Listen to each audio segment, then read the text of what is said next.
Hello and welcome to another episode of the Uncommon Energy Podcast. On this week's episode, we'll be talking about some drama at the largest Pokemon tournament of all time. A player disqualified from the Top Cut before Top Cut even got started. We will chat about a new announcement, a fan-made Pokemon TCG simulator called Twin Leaf set to release sometime in the near future. We'll, of course, have Guess That Flavor Text, everyone's favorite segment of the cast. And then we also will go over the event results from the North American International Championships. We'll talk about our predictions from last week, what we got right, what we got wrong, and what there is to learn heading into the World Championships in just about a month. My name is Chip Ritchie. Joined here, as always, by my co-host, Azul GG. By the way, Azul, someone last week on the YouTube video commented that Azul should do the intro this week. So, I mean, we could start over. If you want to do the intro, you want to give it a shot? Or No, I think we'll just let you keep doing the intro from here on out, Chip. That's fine with me. But yeah, just got back from NAIC. Played Gardevoir. I did not have the greatest tournament myself. I believe I got some championship points. Not that it really matters for me in my current situation for this season. Maybe it'll matter. Yeah, I think you got 60 probably. Yeah, it'll maybe matter for like a stipend next season. I had a pretty good quarter overall, I think. I don't really remember. Yeah, you probably got the top 16 stipend for LAIC, or like whatever the first IC is this year. Yeah, maybe. As long as... yeah, actually, everyone's assuming it's LA. Everyone's like that I've been seeing posting on Twitter has been like, well, it usually is LAIC, right? That usually is the first one. But we'll see. They could change it up because the first time ever was London. London was the first IC ever, so maybe they'll switch it up this time. Maybe what about back? Oh, they'll never do NAIC first. I was like, what about back-to-back NAIC? NAIC will always be the last one for sure. That's like I think a given. I think so. But yeah, I played Gardevoir. I tied the win in today too. I did have a gentleman's agreement with my opponent, but I won game 2 on turn 3 of time, so there was nothing really, no board state to go off of. So I ended up just being a tie overall, which kind of sucks, but I mean, it's not that big of a deal overall, to be honest.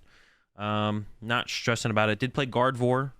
Me and the crew played Gardevoir, which quite a few people were surprised about, but yeah, just in our testing, it didn't feel like there was anything better, to be honest. Gardevoir just kind of felt like the deck to play, and it seemed like a lot of the other top players in the game going into the tournament seemed to agree. I feel like that was what the majority, Tord playing Gardevoir, Gustavo playing Gardevoir, so seemed to be a pretty it was a pretty popular deck overall. Was the most played deck, but yeah, that was my tournament run. How about you, Chip? How was your the casting?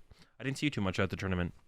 I know, yeah. We're right before we started recording, we were chatting about how we after the tournament got started, we pretty much didn't really see much of each other. I got in on Wednesday, you got in a little bit earlier, and we hung out a bit Wednesday and Thursday. I kind of hung out with you guys while you were testing, helped run some games, and gave my input a little bit. But after Thursday night, yeah, I think I saw you for a few minutes during day 1, and that was for pretty much it. The ICs from just the casting perspective are nonstop pretty much. I get there before the tournament starts, and then I leave after the tournament's done, and have very few breaks in between. And my breaks, it's so pretty much you get 2 rounds off every single day where you have no responsibilities.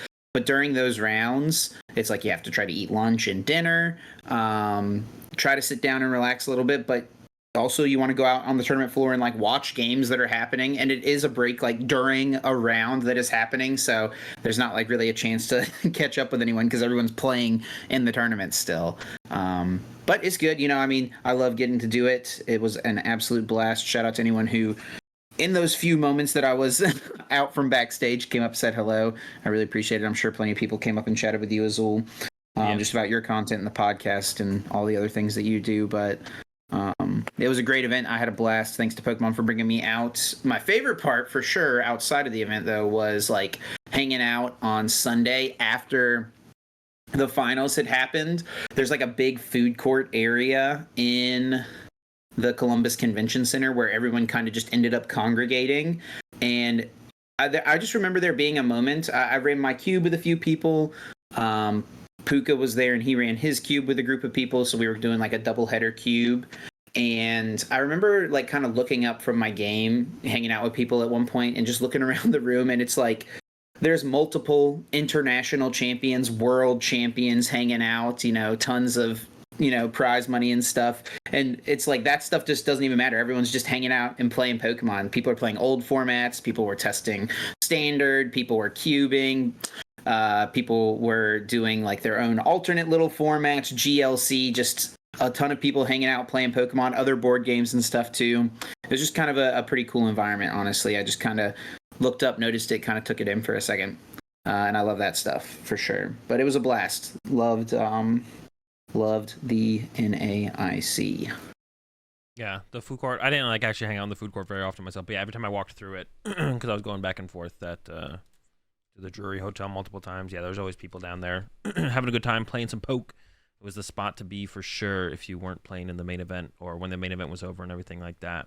But yeah, speaking of the main event, I guess to give my perspective as a player, man. Oh, also real quick, I guess we should ahead. just mention for anyone like I'm obviously not at home. Azul's doing all the recording and stuff once again this week, so shout out to him for being willing to do that. So if I sound a little weird, if you're listening and not watching on the YouTube video, that's probably why. Just a little bit different setup than normal, but we'll be back to normal next week. Yeah, and Chip does not have a green screen. It looks like a green screen, but it's I don't know why you think that. It does. It's because someone confirm in the comment section on the YouTube. It does look like a green screen, right? I'm not tripping. It looks. Look. There's a ceiling fan up there. You can tell no green screen action happening. That could be part of the green screen, couldn't it? Like theoretically. I don't think so. What do you need me to do? Open the door? Like I'm just saying it looks like it. It's so weird that how much and for some reason we were talking about this before that we started recording, but when I saw, and I've seen this background before, and people who have like watched every episode or the other episodes where you because you filmed from this location before. So this background is not 100% new, but for some reason it looks like a green screen this time. But for some reason also this time, you know what it also is? I think it's the lighting on you. It just gave me vibes of The Shining for some reason. For anyone who's seen that movie, it looks like Chip is like in The Shining. I don't know why. The wood paneling walls, very 70s feel, right? Yeah, I guess it must be. I don't know why. It was just like literally I saw it. I was like, it's a green screen. It looks like The Shining. What's going on here? Chip, are you okay? We're good, man. We're good. I promise. But yeah, biggest tournament outside of Japan ever, right? Almost 2,000 players. We're pretty close with our predictions. Right? I think I predicted last week on the podcast it'd be under 2,000, which kind of makes sense. We were looking at probably around 11 or 2,100 masters registered, no shows, yada yada. People can't make it, and we were around 19. I think it's 1894 or something. So we were right about 1,900 masters division players. So massive tournament, biggest tournament outside of Japan ever. Dude, it was packed, bro. It was honestly kind of miserable. Like the amount, like it just the time it took you to get to your table between rounds. I mean, obviously there's not too much you can do about it, but the lanes were super congested to getting to tables. But the venue did seem to be like, it seemed like the space was pretty much maximized, to be honest. Like if you looked around the venue, walked around the venue, like every kind of inch of the venue seemed to be mostly taken up with something, right? So the space was being maximized, so it kind of makes sense it was super congested, but it was hot in there. Wasn't too humid overall, I felt like overall at the tournament, but I was sweating, man. It was congested, it was packed. I did not have a great time, to be honest, in the whole the play area, but I'm someone who sweats a lot, so like for me, I'm going to be a lot more uncomfortable than the average person in those kind of situations. Yeah, I didn't have to deal with much of that since I was like backstage a lot, but I'm curious like what your thoughts are on how it felt compared to the normal hall that we're in. So right? much. Like last year was so much better. There was so much. Last year felt better. We did have plus 700 players, but we did have two halls compared to one. We had VG was way bigger this year than last year, like probably not even comparable. We had Unite, there was Go last year, but there wasn't Unite last. No, there was Unite last year, wasn't there? Was there Unite last year? Not at NAIC, I don't think. I don't remember, but I don't think so. There was a lot more going on for sure. Mm-hmm. I mean, obviously the Masters division of TCG is the biggest componment of space. They take up the most space by far. It's not even the mostest. It's not even comparable, right? So it's always going to be the biggest space take up by far. And obviously we increased by like 700 players this year. It was just really congested. I would like it to feel I mean, ideally next year, get enough space so we can have more competitors. Maybe we could even like push for 3,000, but also not have it feel like super congested as well. Yeah, I think a number I saw on Twitter was like 3,300 players between like all Everything, games, yeah. all divisions, which is really cool. I mean, it's one of the largest. I think it was Chris Brown that tweeted it. It's like one of the largest, not Chris Brown the singer, by the way, just Chris Brown who works at Pokemon. The like one of the largest gaming events of all time, which is pretty sweet to be a part of that. And just like it seems like this is not we've not hit the ceiling yet, right? Yeah, so some room for growth. And we actually like showed like the growth has already happened, but they're just the capacity wasn't there for the growth. And then ideally, grow more next season. Yeah, that is pretty cool though that we're competing with like although it's like esports tournaments aren't really like open anymore though, like they used to be. A lot of esports stuff now is like leagues and invite only tournaments, stuff like that. But like back in the day, esports tournament used to be big, like kind of like what our tournaments are these days, like big open bracket tournaments. But it's cool that we're kind of like competing on that level of what those used to be, and we're getting kind of close to what Magic numbers are as well. Like we're not quite there, not quite competing with Magic's numbers, but we're growing. And it's more so the growth is still there. It's just kind of we're getting capped by venue space more than anything. So. Oh, one thing I did want to mention too, I talked about this on the broadcast even, like the giant inflatable Pikachu that's up in the rafters. Normally when you walk into the NAIC hall, when it was like this one was more wide than it was long, right? Normally the hall is like very deep. It just goes forever. This one was more wide, so because it was like a bigger stage up at the front as opposed to what it normally is. Normally the giant Pikachu, you walk in the room and it like dwarfs the room, or like it's like that's like right in your face. And you walked into this hall and you noticed it was there, but it wasn't like, dude, I did not notice it. I didn't even realize. Oh, you didn't even notice it? Nope, I didn't realize it was there. Yeah, so I mean it was there, but that's just kind of like, it definitely felt smaller because the space was bigger, even though there's more people in it. So maybe the fact that there's more people in there makes it feel not as big as what last year was. Just the fact that we had a lot of space last year and 30% less people were at the tournament, something like that. Yeah.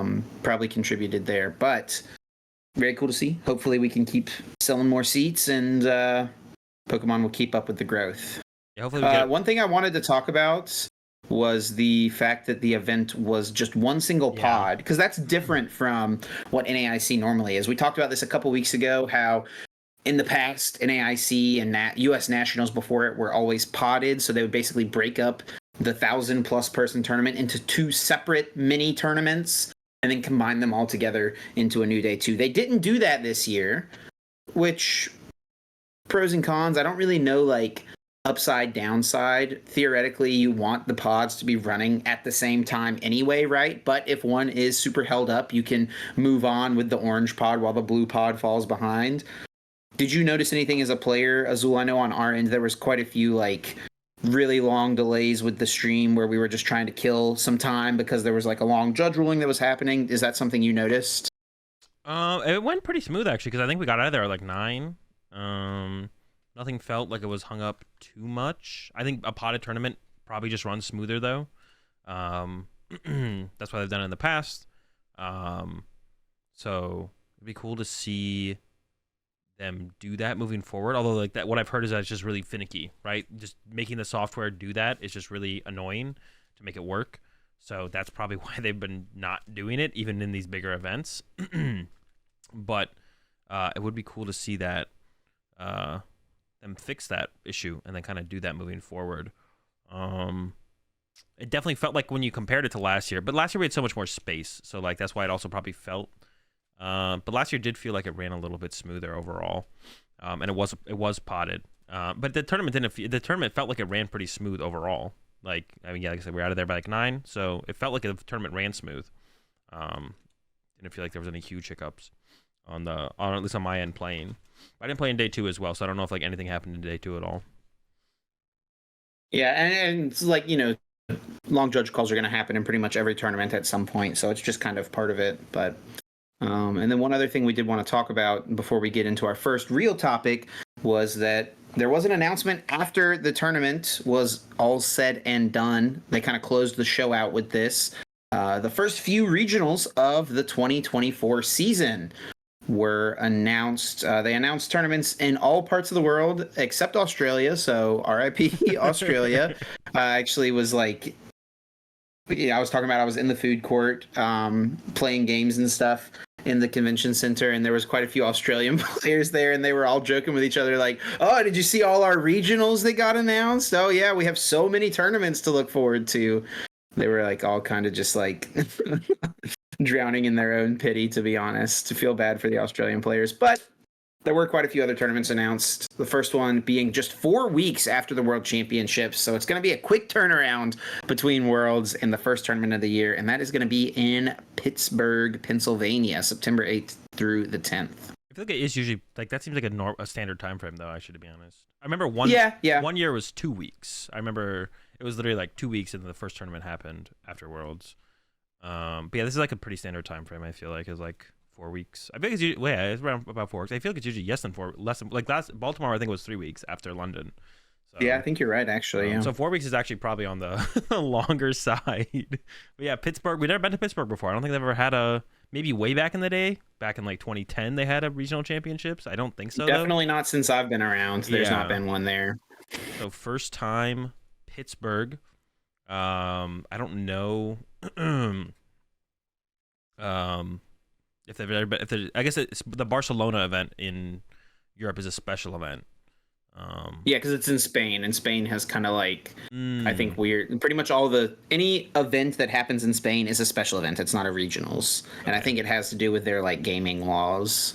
That's weird. Then the people were because like there's been the predictions about Pokemon Worlds being in Spain to kind of follow the trend of the video games, right? Because we had that was the only basis of that though, was that the video game is based on Spain, the region, so it must be in Spain. And it's like, okay, sure, maybe. No. Well, I mean, it still could be, right? Because I also, the other thing I heard someone say was like the reason that we did have Japan and Japan, because it was supposed to be London, Japan, then Spain. So Japan has been kind of pushed forward a little bit. Or like that's why it's not Spain this year, but it might be next year. I guess it would kind of track. But yeah, if there is like gambling laws in Spain, then maybe not, I guess. But I have no idea how to pronounce... where's that one in Latin America? Curitiba. I don't know how to pronounce it exactly either, but it's in Brazil, in Latin America. Four North American regionals, 2 European events, 1 special event, 1 regional, and then a regional in that place. And then I guess, I mean, the thing I would personally comment, we got Sacramento over Fresno, which is great. Sacramento has an airport, a decent airport, and so it'll be a lot better of a location coming earlier in the year this time. I did hear on Twitter, now it's not confirmed, that Team Northwest is not running Sacramento and that they got 0 events this year. I don't know if that's true.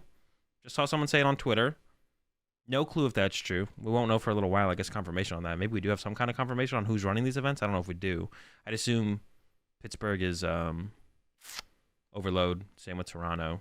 I don't think we haven't seen any confirmation, no organizer tweets or anything like that just yet. Nothing about registration for any of these tournaments just yet either. So we don't know for sure. I saw that as well. I've got no clue whether or not that's true, but it would be interesting if that were the case, huh? I mean, I think to be honest, I think it's kind of deserved, and maybe they'll get some more going to the season after this one to kind of give themselves a chance at redemption, maybe just a couple to see if they can actually pull through. Fresno ran pretty well. I will say that. I think I did say that on the podcast after Fresno. They did kind of show up for Fresno and that did run a pretty solid event. And I don't know if it's something where it's just like they're kind of done running events, or if it is a thing where it's like Pokemon didn't give it to them because of all the complaints that they did have at their events. But I did say I would not be disappointed if they got 0 events this season. So far I'm not disappointed, but we'll wait for some more confirmation on that. Like I said, I think Sacramento, good location, definitely a step up from Fresno, especially in terms of airport. I think it's like makes sense that we're not going to see a California regional somewhere like San Francisco or it's just too expensive. Like Sacramento, I think kind of makes sense. It's still probably decently expensive in Sacramento. But yeah, it makes sense that we're not going to somewhere like San Francisco or something like that. Toronto's always a great... Oh, go ahead. I was just gonna say Sacramento, like you said, at least has like a decent airport, and it has proximity to like San Francisco, right? So even if like I mean, I'm sure there's some train or like public transit option from San Francisco to Sacramento if it's like extremely cheaper to go there, right? I don't think they're like crazy far from one another.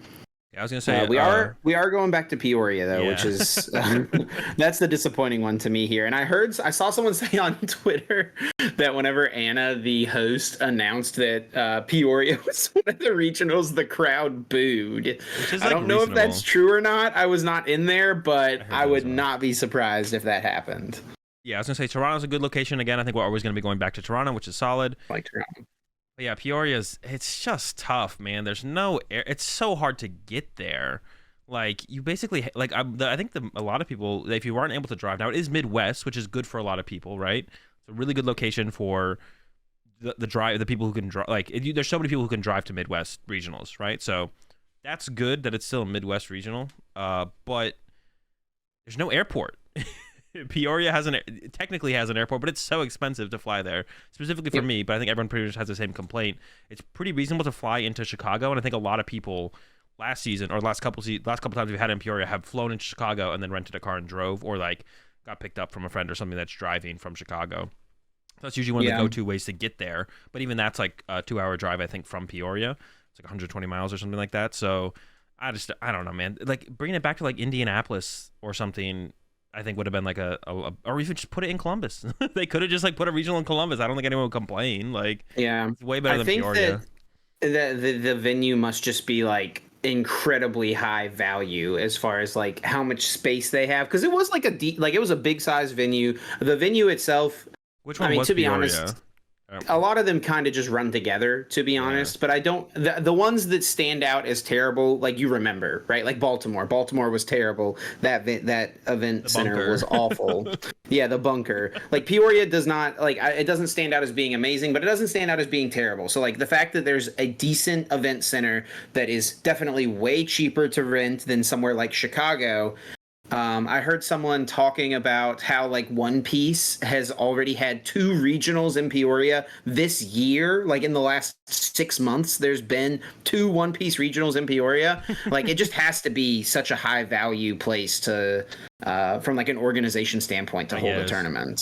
I mean, yeah, I guess the marketing team for their convention center, it must be good. You know, they're reaching out to all these organizers, getting people to come to Peoria. I mean, it's probably good for the local economy too, right? Like, Peoria's thriving. Even though everything was closed on like 5 o'clock on Saturday, Sunday night. So yeah, I don't know. Yeah, it's and I think is this the airport that I'm thinking of? Then the airport at Peoria is basically like, it looks like a school. It looks like a high school. Someone mentioned that to me. Yeah, because I think I flew, if I remember correctly, I flew to Chicago or somewhere more up north, and then drove down. But when I left out of Peoria, and yeah, the airport looks like a high school. If it's the airport, it was so long ago, man. And then the last event on here is Lille regionals. For some reason, I thought Lille used to be a special event, but I looked it up. It was a special event back in 2018. It maybe was. No, it's been regional. The last 2 times it's been a regional. So yeah, and then Lille regional. So we got that's a decent amount of info. Quite a bit in advance. Okay. I assume we'll probably get the full schedule in a couple weeks. That would be my assumption. Like, halfway maybe through July, we get the full schedule, or most of it. Maybe they don't give it to us until like Worlds or a little bit after Worlds as well. But we have enough. Like, I don't think there's anything else going to pop up in this time frame, right? So we know all the events until the end of October. So throughout of September and October, we have all the events, which is like, I mean, it's a nice start. And I think this is like, I mean, this is reasonable. I feel like usually Pokemon doesn't have any kind of reasonable time frame with information, but this seems like, I mean, getting it sooner than this would have been, is like, not to say it's unnecessary, but this is like, feels like on track, right? Yeah, I think a full 2 months ahead of time is plenty of time to plan like a domestic trip somewhere. And that's, you know, we're just over 2 months away from Pittsburgh. So I think it's a totally reasonable time frame. I think earlier is obviously generally just better, but you know, you can't be announcing things like a whole year in advance, because stuff's not even finalized at that point, right? And this is one of those things, like, as far as like a marketing side of it, they want to tie these announcements to their big events, right? They want to end NAIC by announcing the tournaments for next season and so on. Like, that's part of the business scheme, whatever you want to call it, right? They want to tie those things together, right? So this is like one of those things where it's like, okay, if we could expect this every year for like a majority of the the initial part of each season to come out of NAIC. That'd be cool to see moving forward, which I think makes like they make sense, right? They want to do the big announcement at the end of the thing, so on and so forth. Like they do the big announcement at Worlds, where Worlds is going to be next year, and so on, right?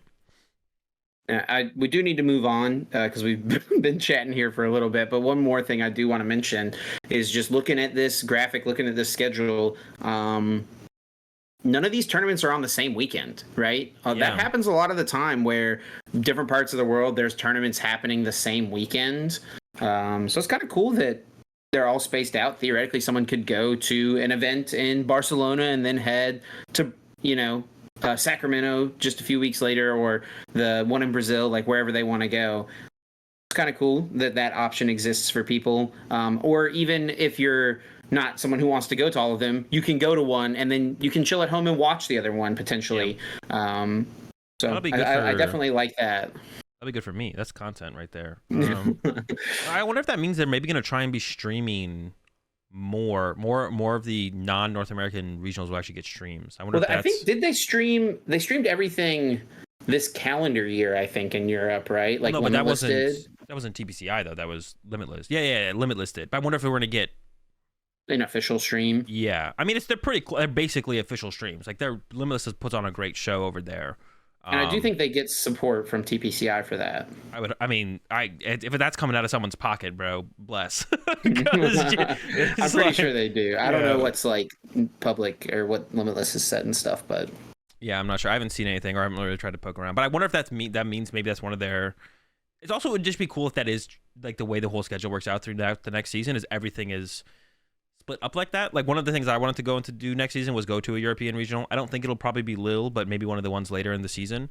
So that'd be cool. It makes it better for me to potentially restream some of these events, which is cool for stream content, and then also potentially to attend one of the European regionals. But then I also just like as a general like viewer or someone who wants to follow the game, it would be it's kind of nice to have it all broken up instead of we had like weekends with like 4 major tournaments on them sometimes, so that'd be cool. But yeah, let's move on to our next topic here, like you're mentioning, which is a player did get DQ'd from top 8 at NAIC.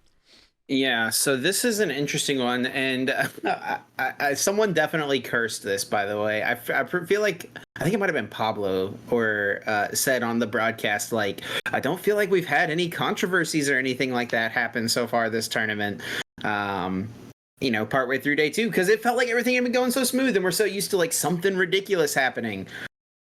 And then what do you know? Here we go. Top 8, a player gets disqualified from the event for marked sleeves. So we're going to look at his tweet and the picture of the cards in a moment, but I think first, one thing that we should talk about is just kind of the logistics of what happened here. So usually in the past, we've covered stories before where someone was disqualified from top 8.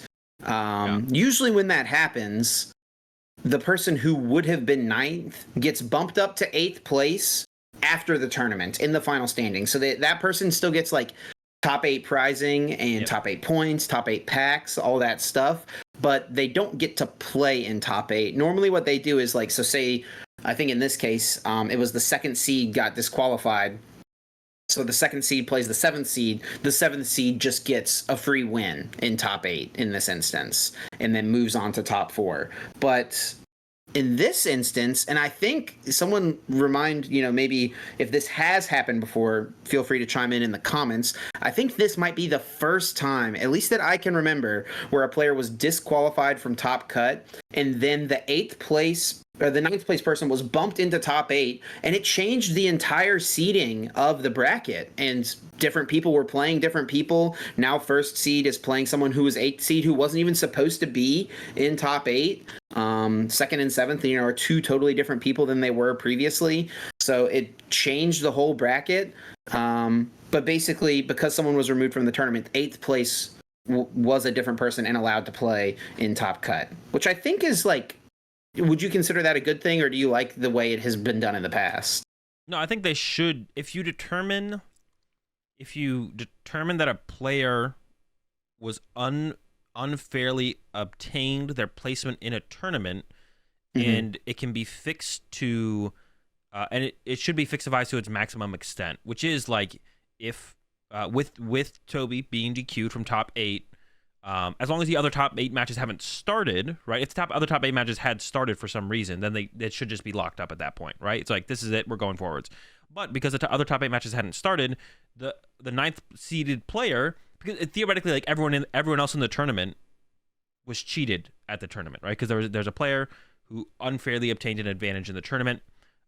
So therefore, and I'm not saying Toby did cheat, but I'm just talking about, and theoretically whatever. If someone did, if they DQ'd a player, if they think they had obtained a potentially an unfair advantage in the tournament, then it should be fixed to its fullest extent, which means the 9th seed should get to play in top 8 if top 8 hasn't started yet, which it hadn't. But that does mean that they'd finalize the standings and then had to go back in and re-finalize the standings, right?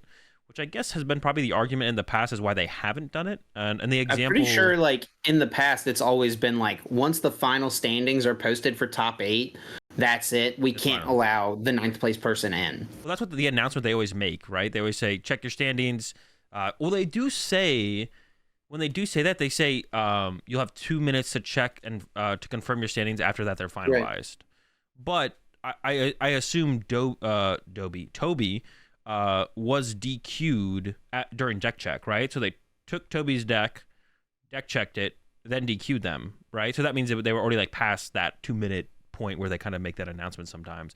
But I do think this is the correct way to handle this situation. But in the past, and the example that we kind of talked about was Salt Lake City, not this season, but last season, someone in top 8 was DQ'd, and then Andre Chiason was bumped from 9th to 8th, but top 8 hadn't started yet because they were DQ'd in deck check for marked cards, but Andre did not get to play. They just immediately got bumped from 9th to 8th. They were present at the tournament. I even told Andre, I was with Andre when it happened. I was like, you should go check if you can play now because they just DQ'd the 8th seeded person or one of the top 8 players. Mm-hmm. You're going to go from 9th to 8th. You should go check if you have to play now, just to confirm. We suspected they probably wouldn't. And yeah, in the end, Andre did not play in top 8. But I think this is the correct way to handle it for sure. If you can, if the top 8 matches haven't started, the 9th player should get to play in the top 8 from there. Yeah, well, big congrats to Justin Brothers. That's a big break. You got a shot to play in Top Cut when you maybe wouldn't have otherwise. And yeah, like Azul said, we're not saying that we think Toby cheated or anything like that. We're just talking objectively about the theory of how this process should be handled when and if it inevitably comes up again, right? But yeah, so let's talk about, I think from there, then let's talk about Toby's tweet. So I'll read off Toby's tweet here. As some of you may be aware, yesterday I was DQ'd from NAIC after making top 8. As you can imagine, I am totally devastated by this action taken by the judges to go from elation to deflation. Some bars right there in such a short time. It's hard to deal with. A few things I need to clarify. The reason I was DQ'd was that 2 of my 3 Iono that I play had damaged sleeves from gameplay. The judges said I could gain an unfair advantage by knowing which of my prize cards were Iono. They had also said that if they were 2 different cards, 2 less important cards, or if I played 4 Iono, then it would have been a less severe punishment. I was deck checked after round 8 in day 1 and was told I had a perfect deck. So the one thing I don't like, this is actually to like kind of talk on this right now while we're here. This is part 3 of 7 of the tweet, so we'll continue with the rest in just a second. The judges told Toby if there were 2 different cards, 2 less important cards. Now, I don't mean to kind of bash on the judges here. I've heard this term before, less important or more important, or how important the cards are. But listen, the judges don't play how do the judges know how important a card is? Like, now, I mean, there is an argument for knowing how important a card is, but like, what if you because like, especially once you're getting into the situation where Toby is, you know what you're playing against, you know who you're playing against. You can mark a card before you go into a certain matchup against someone, and that card could be super important for that matchup. I just think that's a really bad way to look at marked. I don't know, maybe it is a good way to look at it, but I just feel like, I don't know, like, I hate like hearing that term because I feel like that's subjective, and especially when you're in a situation where Toby is, where you're like, you know who you're playing against, you know what they're playing. Like, I mean, Ionos might just not be relevant at all going into that matchup against, and maybe you mark your, I don't know, what did Toby even play?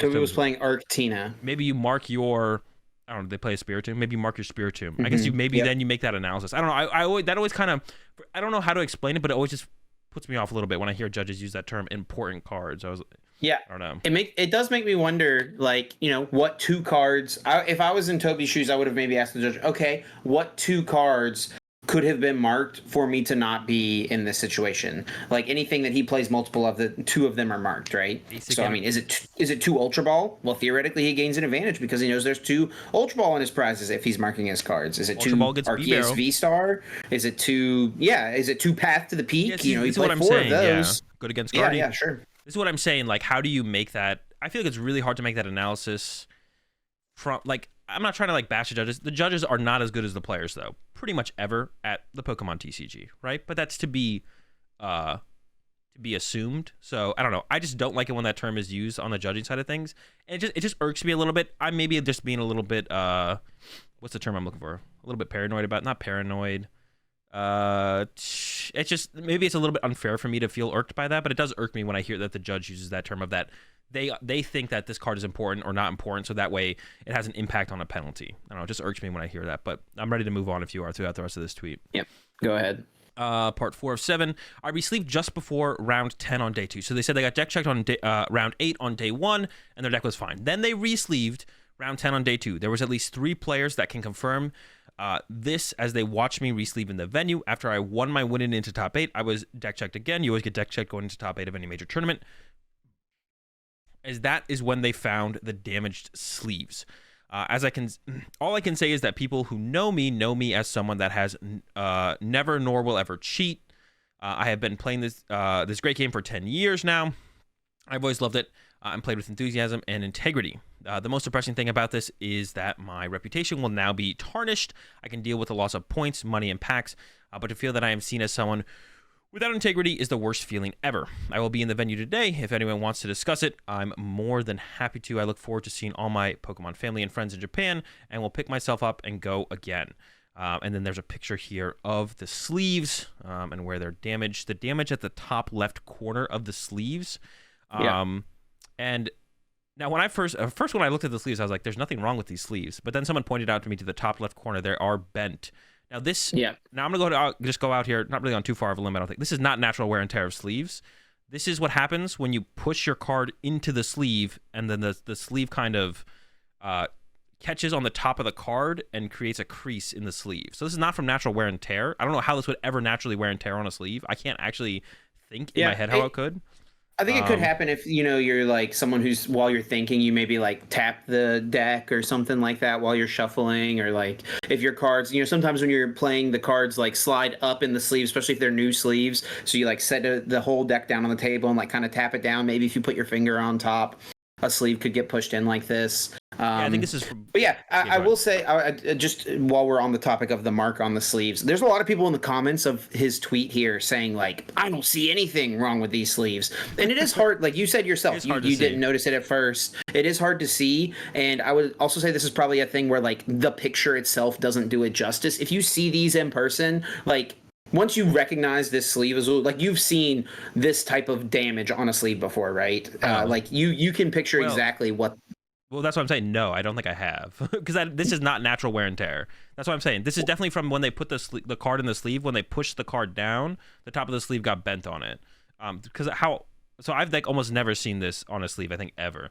The way I sleeve my deck to just kind of put out I guess it's precaution for people to use moving forward. When you sleeve your deck, what you should do is when you put the card in the sleeve, you should only push it to the top of the sleeve. Do that with all your sleeves, and then you take the whole deck and you hold it by the sides, and then you tamp it down on the table, and then the cards will fall from the top of the sleeve to the bottom of the sleeve. And then you just check the top of your deck and you make sure every card fell down. Because when you do the pushing method, where you put the card... push the card all the way into the sleeve, this is possible. And I'm sure this is where this damage came from, and I don't actually think Toby did it maliciously. I think this is just kind of an unfortunate damage to the sleeves that was caused when Toby did re-sleeve, and I don't think Toby was actually trying to take any kind of advantage from this unfortunate circumstance. And then it makes sense that, I guess it doesn't really make sense that the Ionos were together with this with the sleeving of it. The two Ionos is just kind of unfortunate that it was two Ionos that both caught this sleeve damage when re-sleeving. Because that's what I'm saying. Like I've never seen a sleeve get damaged like this. But let's think about this, right? Like Go if ahead. Toby's sleeving all of his sleeves like this, would not more spread out versions of his sleeves look this way? I mean, it's hard to actually do that still. When you push a card in from the top and you Mm-hmm. push it all the way down, it's still hard to mark it. So it's not a really surprise that only like 2 of the 60 cards. So then that's why you usually don't see people with damaged sleeves when they do sleeve their deck that way, where they push the card all the way down on the initial push. Usually there's no damage on the sleeve because that usually doesn't happen. But as a precaution, you should do it the other way just because it can happen. I think that's literally what happened here. Because like I said, I've never seen a sleeve get naturally damaged this way. But once I saw it, I immediately thought, oh, it's probably because when he pushed the card into the sleeve, it caught on the card, it creased on the card on the top of the card. So that's why I'm sure where this came from. Yeah. I mean, it definitely looks like, I mean, it's right there, like where the top of the card is, like Yeah. before it gets to the top of the sleeve. So that would make sense as to how it happened. But I mean, I think it's pretty fair to say, like, you look at these sleeves, you can tell once you like notice it, and then I'm sure it looks more. It's more visible in person, probably. Yeah, I probably than, is. I would still have to see than a it. picture. I would still have to see it in person. And it is pretty visible. I do think, like, based on, I don't know, it's hard to, I don't know. I would have to see the sleeves IRL still, so I don't even know how it calls for it. But I think the disqualification was probably unwarranted. I think maybe something like a game loss going into top 8 was probably the better call, to be honest, because it doesn't seem like it was malicious. Player with no history, right? Has a clean record through the whole tournament, and not someone who I've ever heard anything about in the past, right? As well. To be honest, though, like thinking about that a little bit more, it is tough call because to me it does not seem like natural wear and tear, but I know where it came from. But as a judge, when you're making that call, I guess I have a little bit more understanding for maybe them going with the penalty of a DQ because it doesn't look like natural wear. I've never seen a card naturally wear and tear like that, like I said. So, like thinking about it that way from the judge's perspective, I guess I can see it from their side a little bit more reasonably because of that. But it does seem a little bit excessive. I think maybe like I said, a game loss. Maybe that's the route that should have been taken because I think it still is on the players to make sure your cards and your sleeves are in good condition throughout a tournament, right? It's on the players to make sure of that, right? And if you're going to be sloppy and not make sure your sleeves aren't in good condition or your cards aren't in good condition, and even if you aren't marking your cards or aren't taking advantage of cards that could be marked because of your being lazy and not keeping good care of your sleeves and your cards, you should still get penalized for that if that does come up, right? We shouldn't allow players to be playing with half their deck like potato chips, and then be able to play throughout a tournament when half their prize cards are basically standing up on, like, you know what I'm saying, like standing up off the table and the other half aren't, right? Like you still have to have some level of you guys know what I'm saying. Mm-hmm. Uniformity as well. Yeah. So I don't know. This one seems harsh.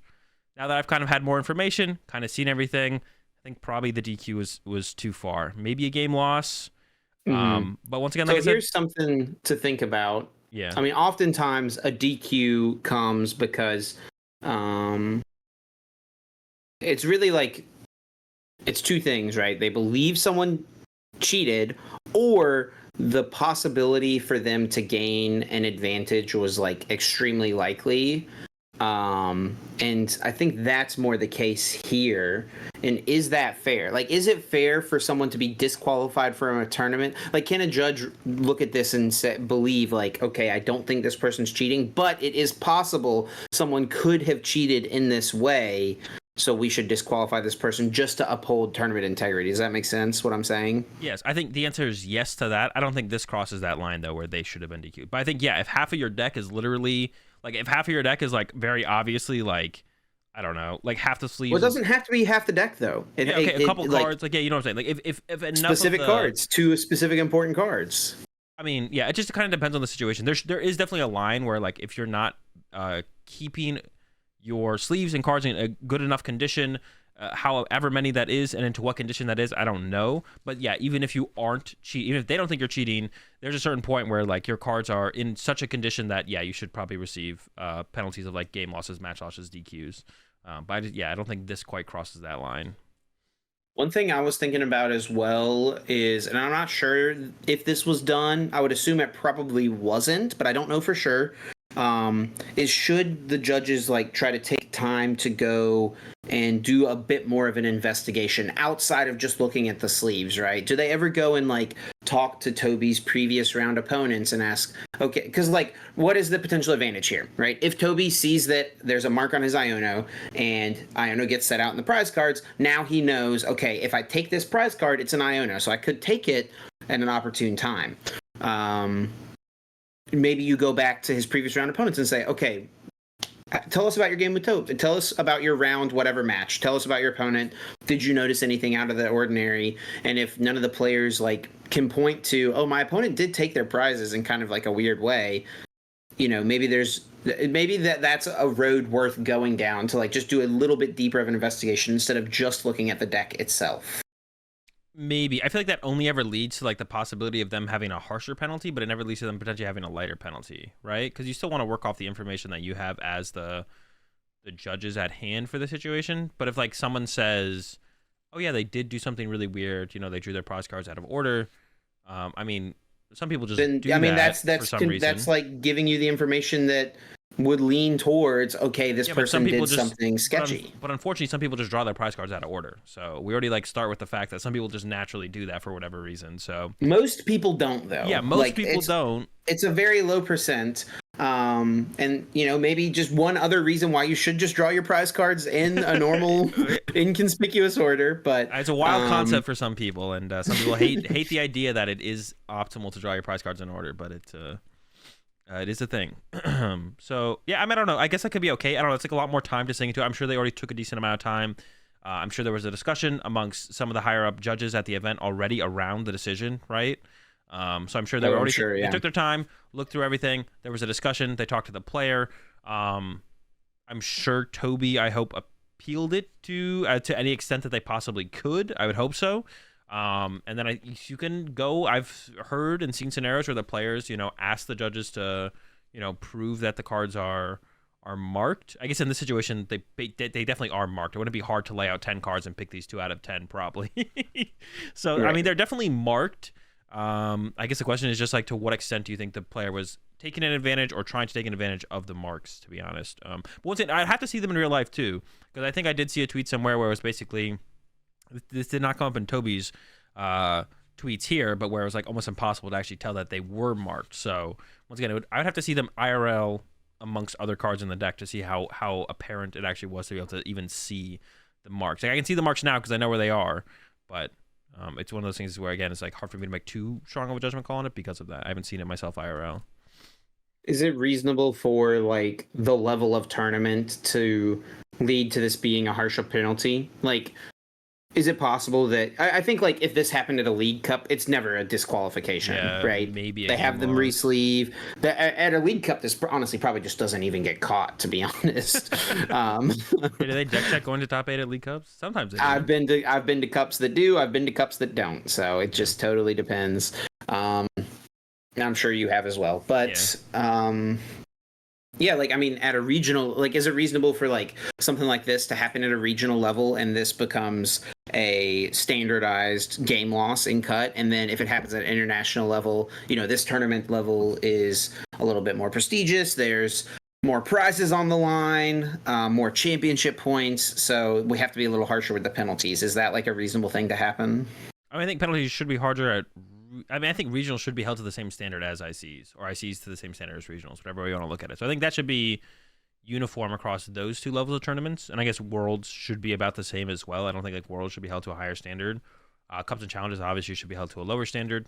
But I think it is hard to like, because like sometimes like I feel like, I don't know, a lot of people think that the penalties around marked cards have gotten out of hand. I've seen some tweets where people are just basically saying that there should be never, like, people getting DQ'd for, like, marked sleeves, or potentially marked sleeves, I should say, shouldn't ever lead to any kind of penalty, but that's stupid. People can definitely cheat and have cheated before by marking their sleeves or marking their cards. So you have to, like, hold a standard to not allowing cards to be, have excess amounts of damage to them, or notability amongst the other cards to the point where an advantage could be taken by that. So there definitely needs to be a level upheld by the players themselves, but also there needs to, the penalties really shouldn't be too harsh, because like natural wear and tear throughout a tournament, even throughout a game, could be the cause for one card or two cards to all of a sudden be considered or basically be considered marked, right? And it could happen in game one. Like, you could have checked your deck before going into round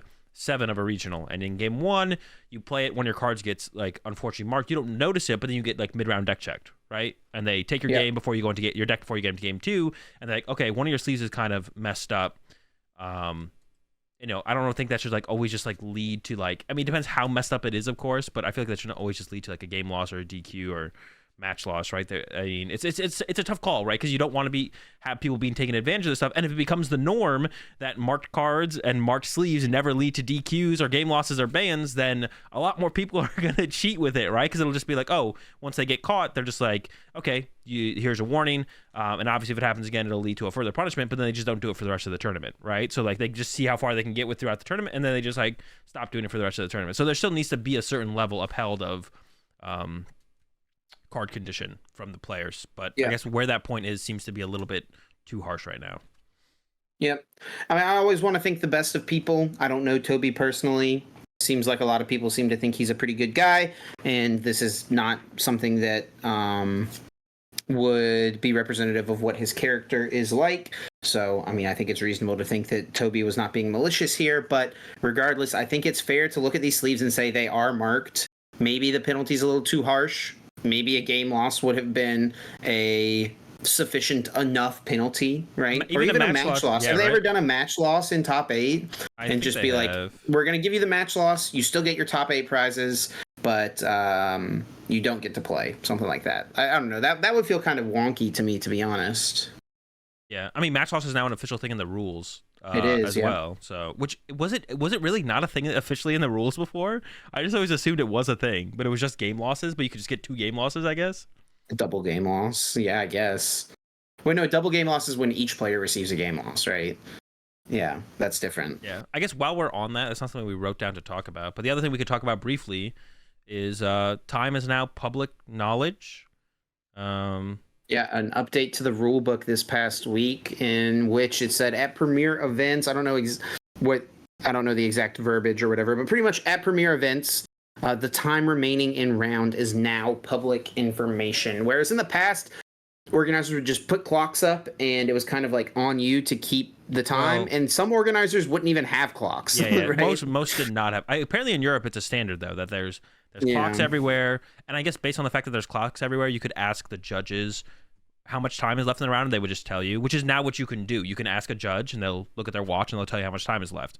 It used to be they would tell you, like, less than 30, less than 15, less than 5, but now they'll tell you the exact amount of time remaining, and hopefully this leads to all the major tournament organizers for regionals and special events just getting clocks and putting them in the venue, or timers, ideally.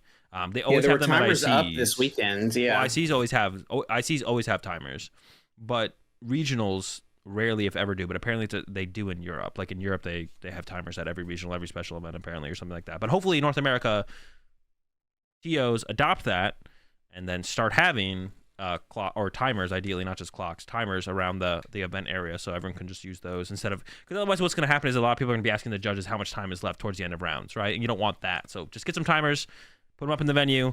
Otherwise, your judges are going to hate you for not getting timers because they're going to be asked every, by a bunch of people around, the 5-minute mark as we get down to the end around how much time is left, Excuse me, judge, how much time is left? So to avoid that, just get some timers. And I think with that, we can move on to our next topic. We are going to talk about in a little bit the results of NAIC, the actual tournament itself, the metagame, and the decks that ended up winning. But in the meantime, kind of an interesting little announcement. A fan-made Pokemon TCG simulator. So this is coming from Dan TDM, for those who don't know, a massive Minecraft YouTuber who actually has a history with the Pokemon TCG. I'm pretty sure back in like 2010, before, or like that time frame, before Dan did Minecraft YouTube videos, he was a Pokemon TCG pack opening YouTuber and played the Pokemon TCG. Since then evolved into Minecraft. He's massive, like 20 million subs, I think, on YouTube, something like that. Is it even more? Yeah, 27 million subs on YouTube. He tweeted a couple weeks ago, and we didn't actually talk about this whenever he tweeted it, I don't think, but it was kind of a big deal. I thought we He did. Did we? Okay, I can't remember. But if you want to pull it up real quick, he tweeted and said, does anyone that follows me know how or what it would take to create an in-browser Pokemon TCG sim like the one on Limitless, but with 2 players, or what Play TCG Me was like back in the day? Basically, what Yu-Gi-Oh has in Dueling Book for Pokemon. I want to make it / fund it. Let me know. So Dan, I think, is someone who's like maybe loosely kept up with TCG, or like he's just gotten back into it after years. I know he played at EUIC, Yeah. and like had tweeted about how he was going to play in that tournament. So it looks like he's like trying to make waves and make something happen and recognizes, hey, TCG Live is not cutting it.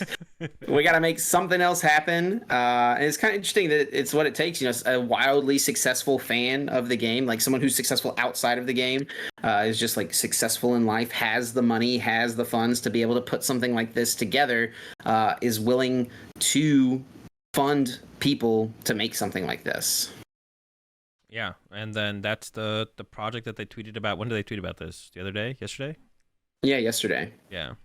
Proud to announce the Pokemon TCG project Twin Leaf. I tweeted about creating a TCG sim for Pokemon, and we've managed to assemble an insane team to be able to build one. Updates will be over at TwinLeafGG on Twitter, and the site will be at twinleaf.gg. It's a really exciting project for me, and I can't wait to show you what we've been working on. We're closer than you think. And apparently the team is Dan, Jay Gearhart, the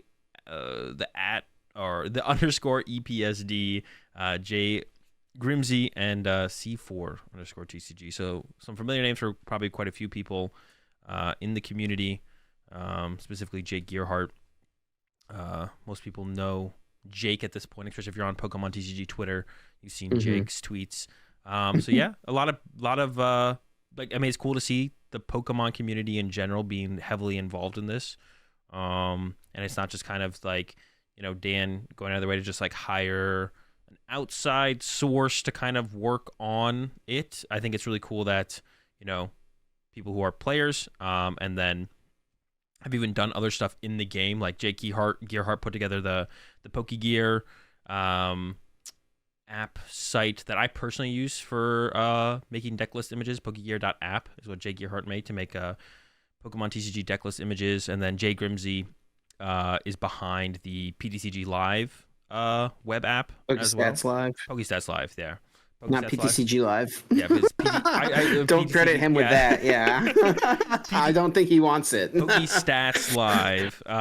So yeah, these are people who've already done things in the Pokemon TCG community, and then yeah, the potential for this is big, and I'm excited to see what they end up coming up with for sure. Yeah, and I think it kind of sounds like, from like just talking to people, it's basically at the start at least going to be limitless tabletop where you can see your opponent's board. So I think it's probably going to be something where you have to like do everything manually, but in theory, like if you're at that, like if that's all it takes, and you're still having to move the cards around, and that is just like better and becomes the way to play compared to TCG Live, man, I mean, it's like, why would anyone ever use TCG Live if something like this existed?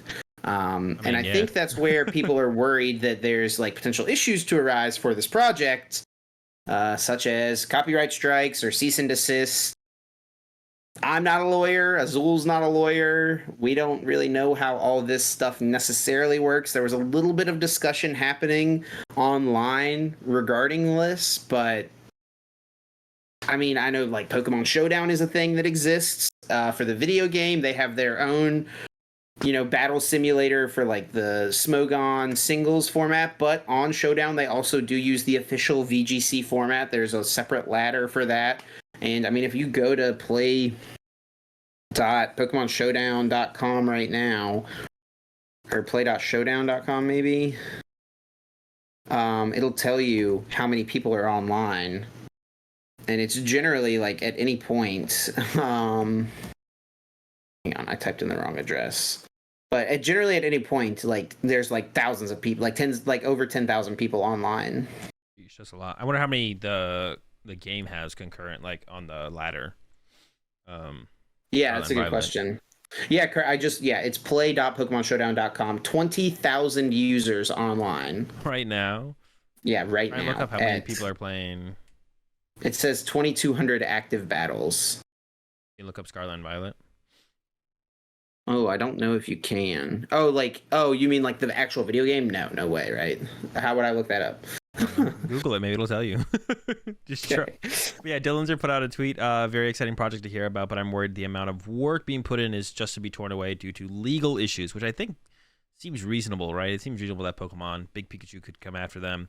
Plus, curious about how costs will be managed. Hosting service to allow concurrent PvP sessions isn't cheap, and you can't make money off this either. Yeah, like there's no way they could make money off this, right? Because then Pokemon could definitely come after them. So, but maybe they wouldn't. Maybe they wouldn't come after them. You never know. But it doesn't seem like. I mean, I don't think there's a way for. I don't think Showdown. There's any way that they monetize it. I'm pretty sure. Could Pokemon? I wonder if Pokemon could just shut down Showdown if they wanted to. Oh no! I mean, I'm on Showdown right now, and there's an ad label. So I mean, they're not selling the service, but they're just placing ads. I guess that's a little different, right? That's it. Chip just leaked. Now Showdown's gonna get shut down. You can thank Chip. Pokemon had no idea. Because everyone over. I promise you, Pokemon has an idea. I promise everyone at the headquarters has ad block on, so they didn't know until you. They would go check in every now and then, but they all have ad block on, so they didn't see the ads. But yeah, definitely very exciting. I hope it works out. I hope it's, it has to be functional to a level that you'd want to, that it is like more enjoyable than PTCG Live. So it still has to be pretty automated. That's going to be a big part of it. And I think that is definitely what they're going for here. It's supposed to be like a pretty automated way to play the game. Unlike something like the Limitless Simulator or the like Tabletop Simulator, which are both great tools for playing the game.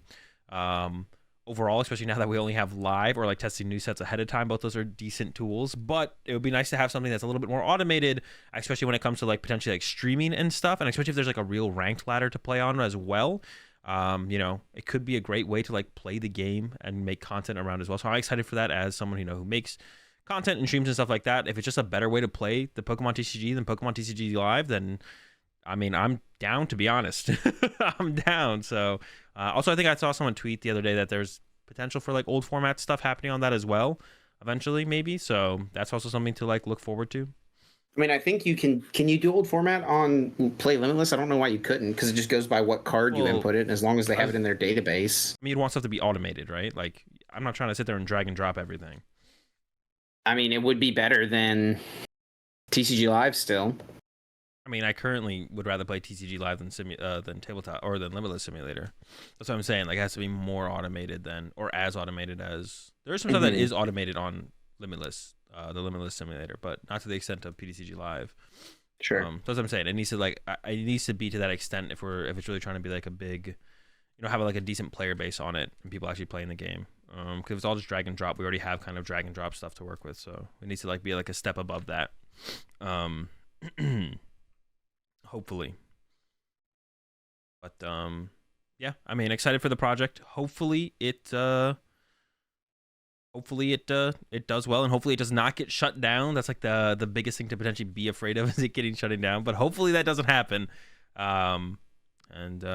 Who knows? Maybe it could be one day as big as something like this Showdown, like the video game has.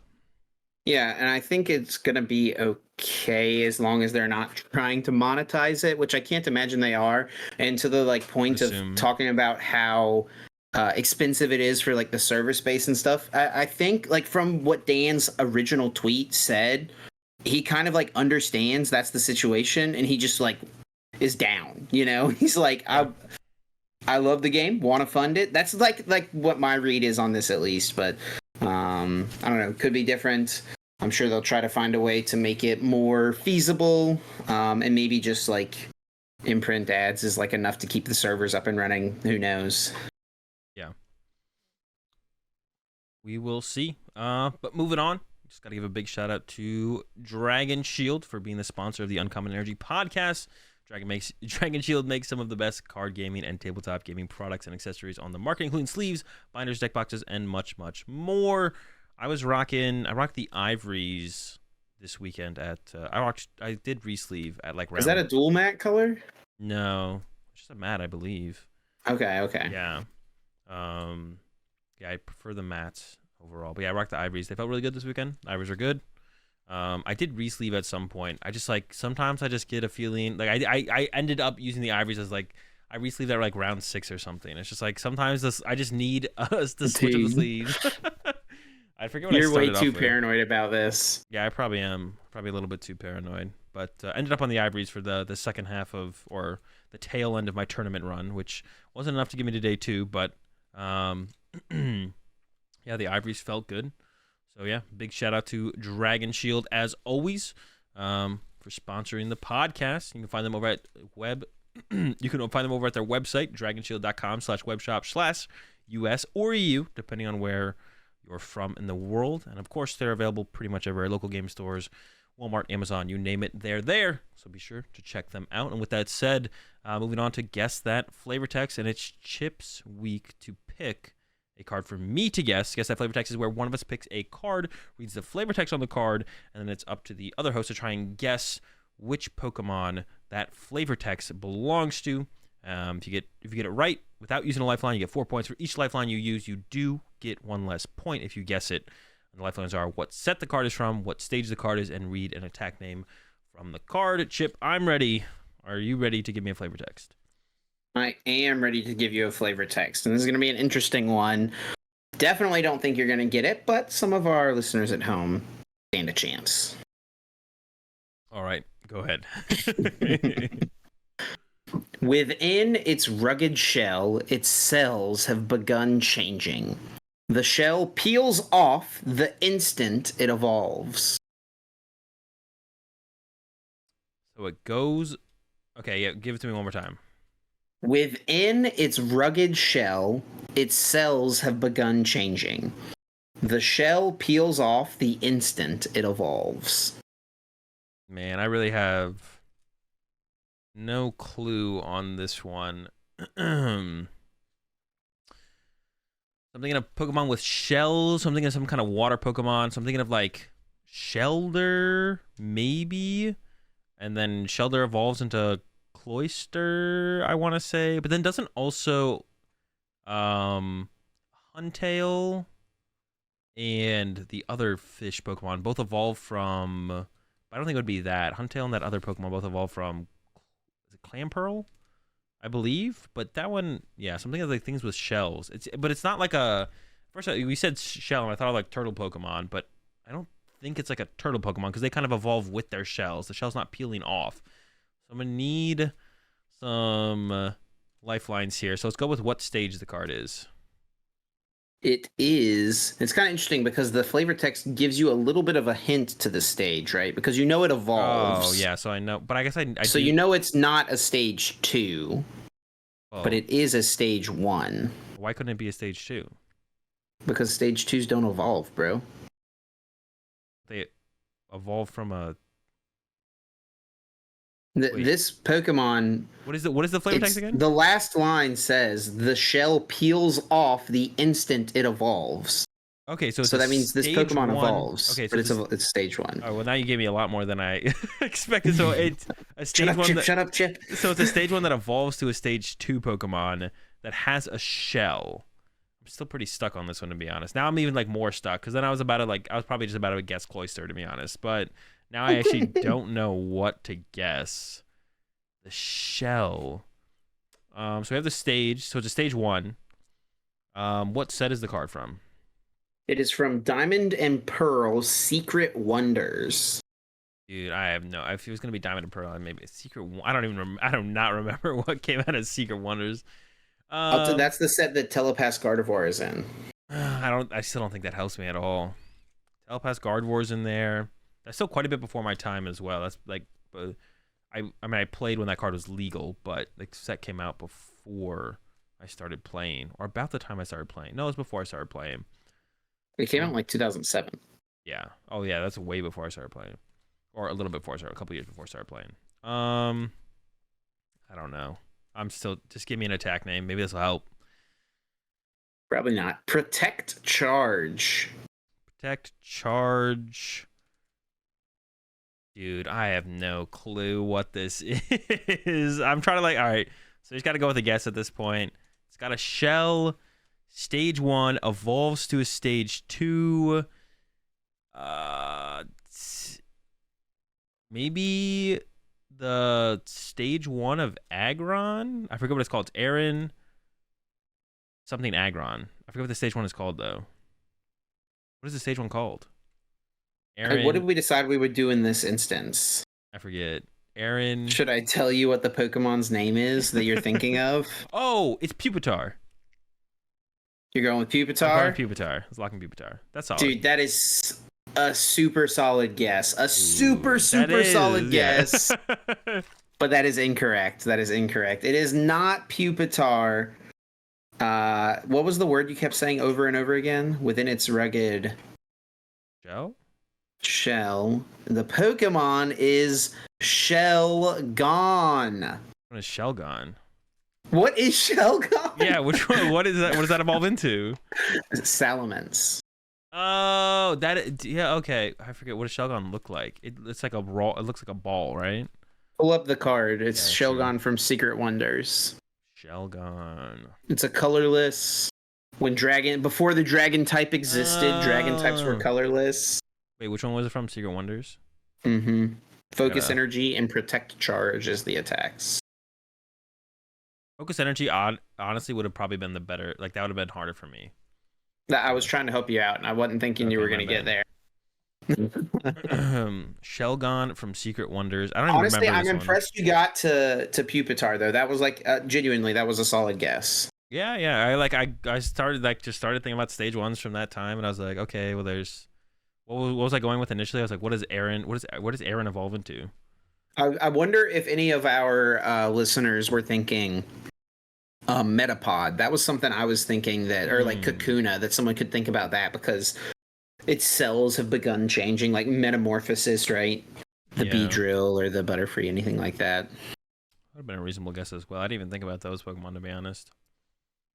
Let us know if you got it down in the comments down below. This one was probably pretty hard. Azul didn't get it. Let us know if you were able to get it right this week. And from there, Azul, here we go. Let's talk about it. NAIC. We've already talked about it quite a bit, but let's talk about the actual tournament results itself. Starting off with the meta share before we talk about like the decks that won or got top 8. And looking at the meta share chart, we see Gardevoir up at the top, to no one's surprise. 24%. It was kind of right around. What was our over under? What do we say? Over under 22. We both said over, so we got that correct. Yeah. But not like the dominant 30% that we ever saw from Lugia, which I don't think anyone really thought it was going to get that high, but 24 is still a lot. Yeah, 24 is a lot. Lost Box I thought would be a little bit more popular, only at the 13 there, and then everything else from there is like, I guess Chi and Pao. I wouldn't have predicted Chi and Pao to be, I guess maybe it being on the graphic. Actually, you know what, to be honest, that's not that big of a surprise. I think my group's prediction was 8% for Chi and Pao going into the tournament. And then Arctina being there isn't also a big surprise either. Mew's at its solid around 10%, predictable. Lugia being at 12 seems reasonable. Yeah, I thought Lost Box would be a little bit more popular, but besides that, this seems pretty reasonable. I'm a little surprised about the Arctina, to be honest, because I would have thought, I mean, based on what we had said on the podcast as well, we felt like Duraludon was the better and probably going to be the more popular Arceus deck. I feel like it's just not. Maybe I don't think the deck is like, because sometimes decks are just like a little bit unorthodox or more difficult, and that's why they're not picked up. I don't feel like Umbreon falls into that category too much. There's some nuance with some plays in certain matchups.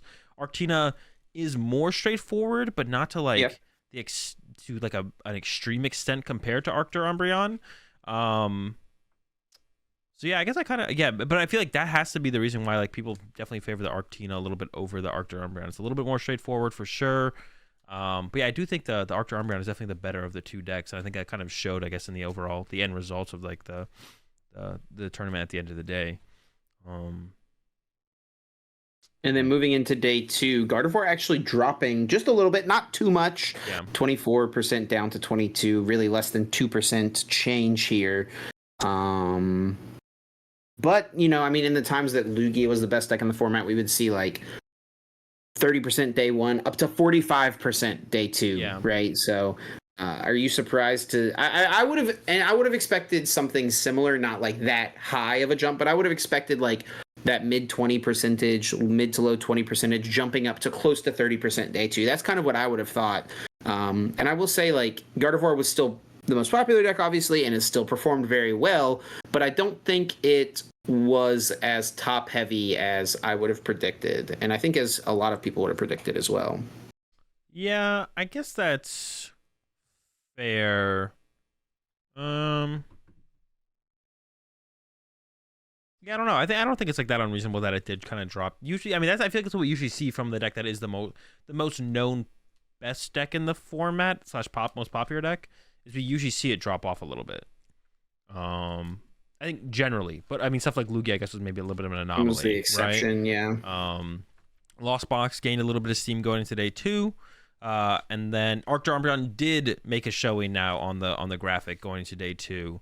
By quite a bit. And Chien-Pao held its place as well. I mean, it dropped down one spot, but like the fact that it's still up on the graphic, you know, it's different than Miraidon, where Miraidon was consistently on the day 1 graphic and then absent from day 2. Yeah. Chien-Pao held its own, and I mean that's, I think, seen in the results as well.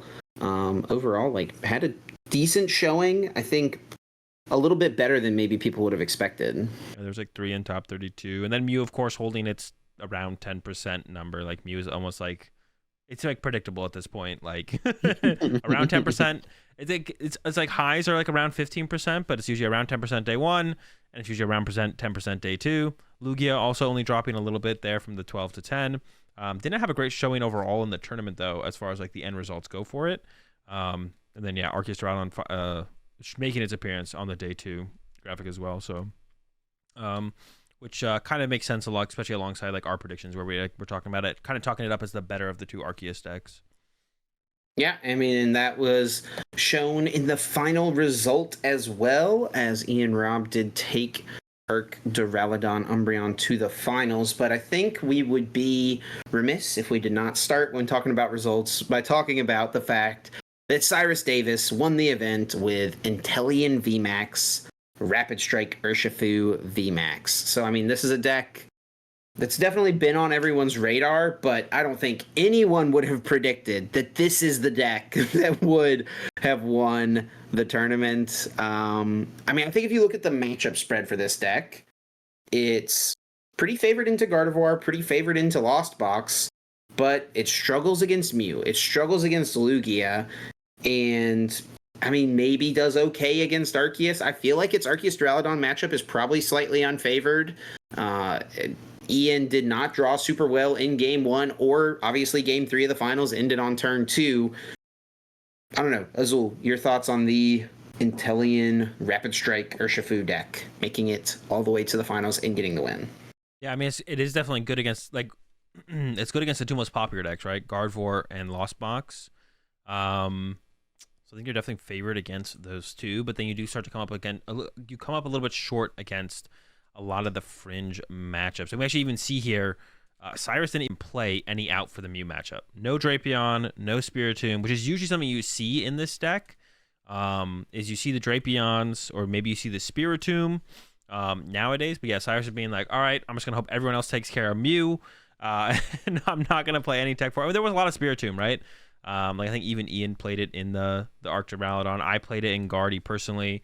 I saw it in a bunch of other Guardy lists as well. Even Guardy without Spiritomb is fine against Mew, so I don't think it was a bad bet to be like, all right, everyone else will take care of Mew for me.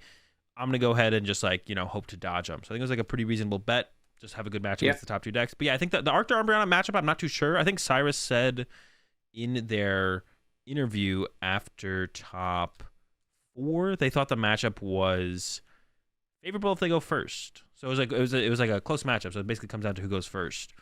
I didn't watch the finals, but like you said Ian just kind of drew poorly in the 2 games they lost, but the game that they kind of set up and got going, they won. It does seem like it would maybe be a tough matchup because yeah, you need like you can use the Urshifu early to deal with the Arceus, but then if it's 2 Duraludons after that, like you can attack with Inteleon with the basic waters, but it is kind of you have to work to get your Inteleon set up, right? You do have Melanies, you do play 6 basic water energy, but you know it's a lot harder to attack with your basic energy as opposed to just the Rapid Strike energy. So yeah, so just a quick little recap of the finals for anyone who hasn't watched it. I would recommend watching it. It was a pretty good, exciting finals overall, even though the game 3 was like a pretty, unfortunate lopsided type result. Not really like an exciting game in that. It was an exciting like hype moment, but it was not like premier gameplay. You know what I mean? yeah.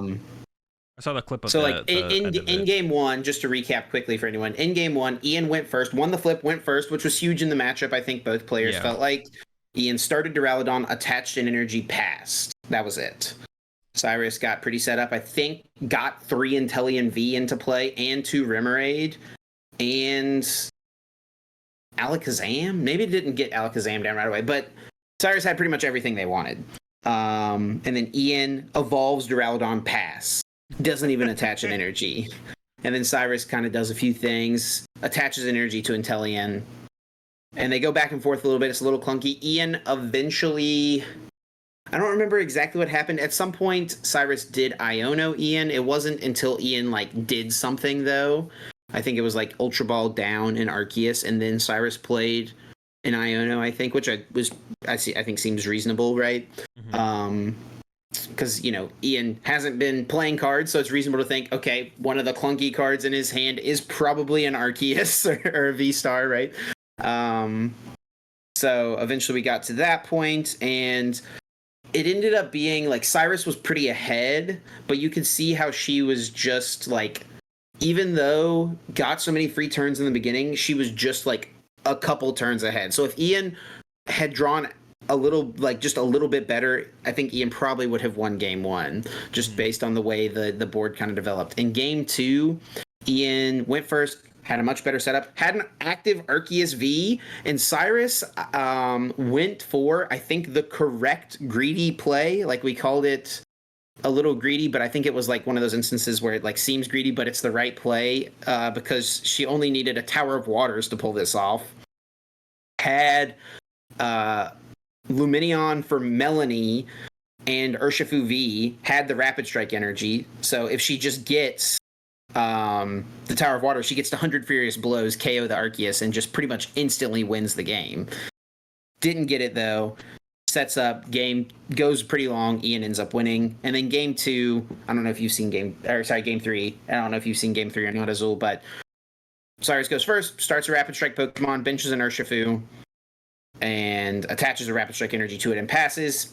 Ian starts Arceus, attaches Double Turbo, Trinity charges 1 energy to the active, and Cyrus finds the energy and the Tower of Waters to 100 Furious Blows for the game.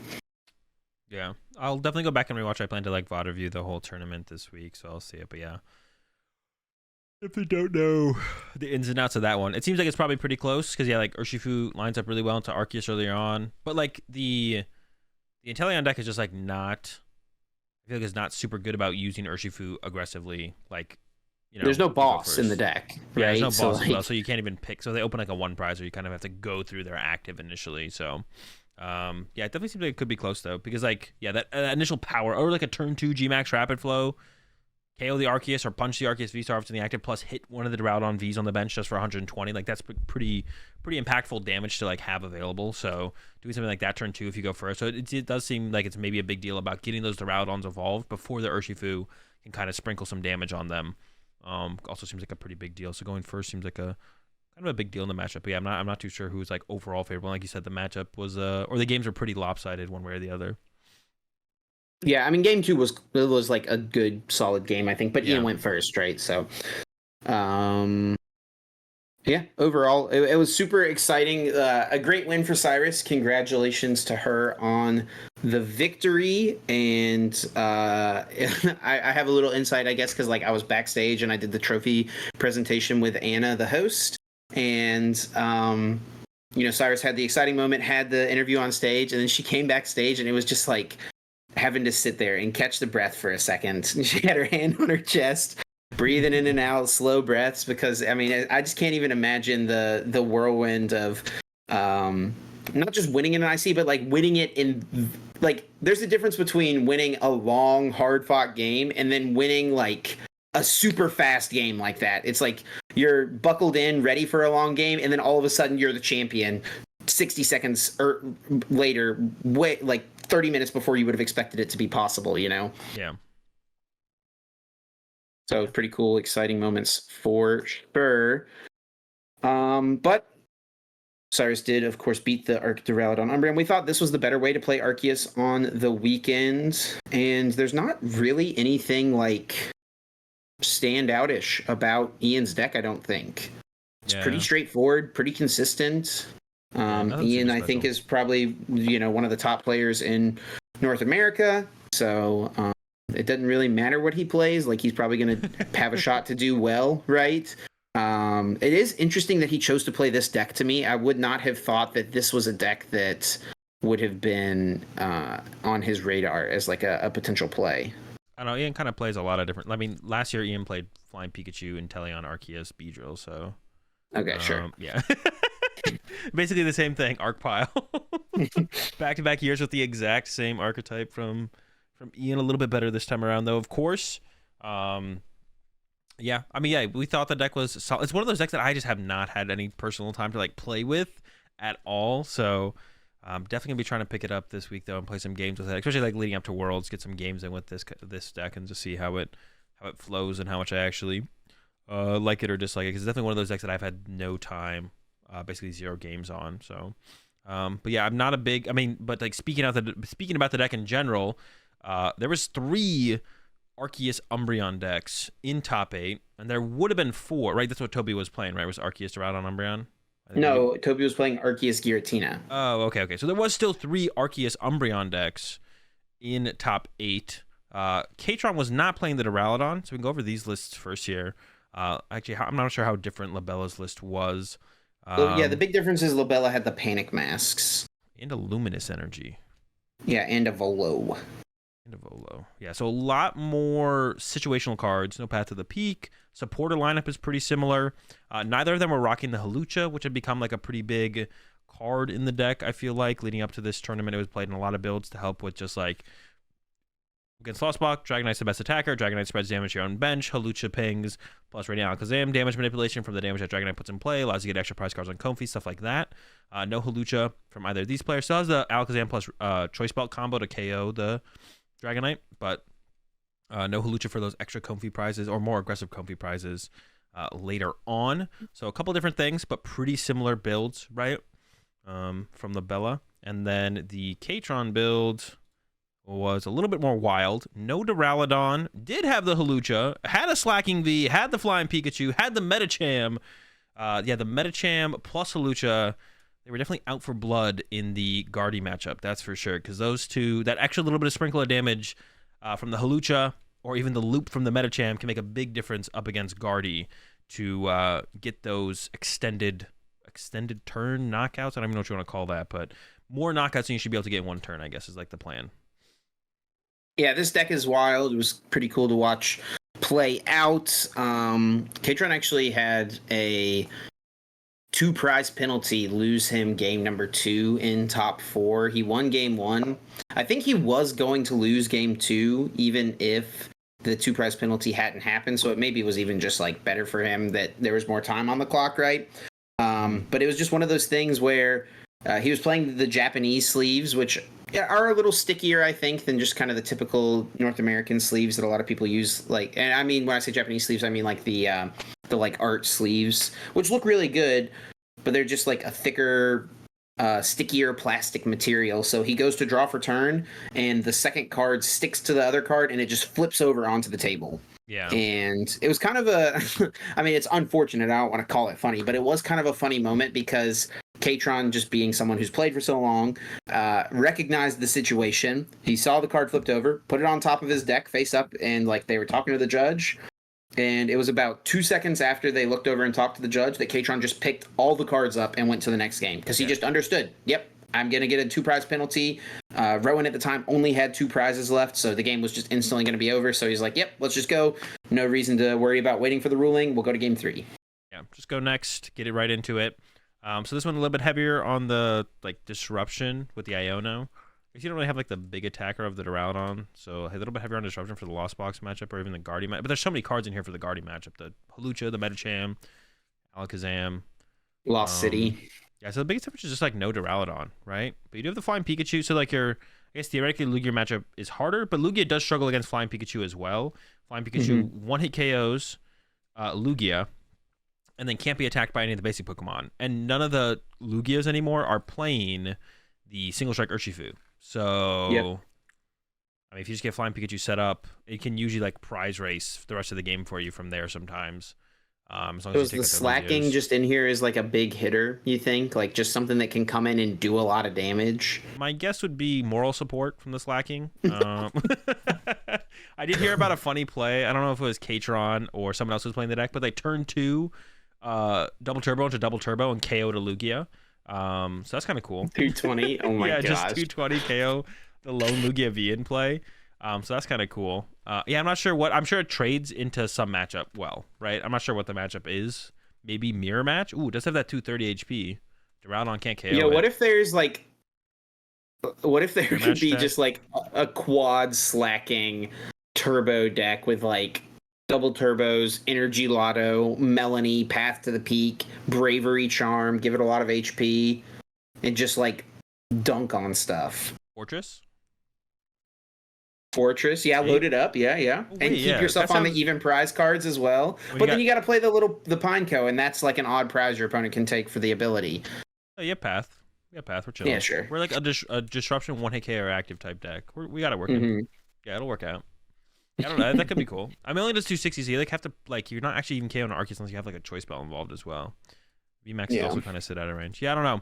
I'm not sure where the slacking really slots into certain matchups, but another Arceus, Umbreon, just kind of that. It's an aggressive package, right? The Arceus, Umbreon, turn 2, gust something up, knock it out with Lost City. One thing I was kind of surprised to not see any of these Arceus players play, because I had thought it was really good in Arceus decks, is actually the Avery. Because Avery's really good against Guardy, turn 2, turn 1, turn 2. You can Starbirth for it, so you can go you can even do a play where you go Starbirth plus escape, or you can go an Avery plus escape rope turn, and then you they have their Mew and they're active. You take 2 Pokemon off their board, and then you escape rope KO another Pokemon off their board. So I thought we would have seen a little bit more of that from some of these Arceus decks. That's one thing that I thought was pretty good in Arceus decks, but I guess not. I did see some Tina players playing it day one. I saw a couple Arctinas. Maybe no, actually, I played against an Arc Umbreon that had the Avery in it. Actually, I think if I'm remembering correctly, I don't remember. But I did see some Avery in the Arceus decks. None of these top finishing lists though. But speaking about the rest of the top, yeah, there was almost 4 Arceus decks in top 8. That's kind of crazy. That's a lot of Arceus. It is crazy. That's a lot of Arceus. Maybe that makes sense why it was all North American players in top 8, because Arceus was apparently such a good play. And, us North Americans love Arceus. And Europeans and Australian players, Latin American players, besides North American players, no one likes Arceus. So if Arceus is a really good play for the tournament, it kind of makes sense that it was so prevalent in the top 8 from the North American players. So yeah, Europeans, if you guys just picked up Arceus, I'm just saying. Hey, listen, loyal Patreon supporter Stephen Kent did get top 16 with Arctina from the UK. So shout outs to Stephen, top 16. Yeah, he's in there with the Arctina. So, there are some Okay, my foreigners. bad. There are. I just said it there, yeah. I see it there. Some non-North Americans, I guess, do enjoy. There's some Arc enjoyers outside of North America. They exist. They're real. But we did see a couple Gardevoir in the top 8, 2 Gardevoirs, Cal Connor and Rowan 3rd and 4th.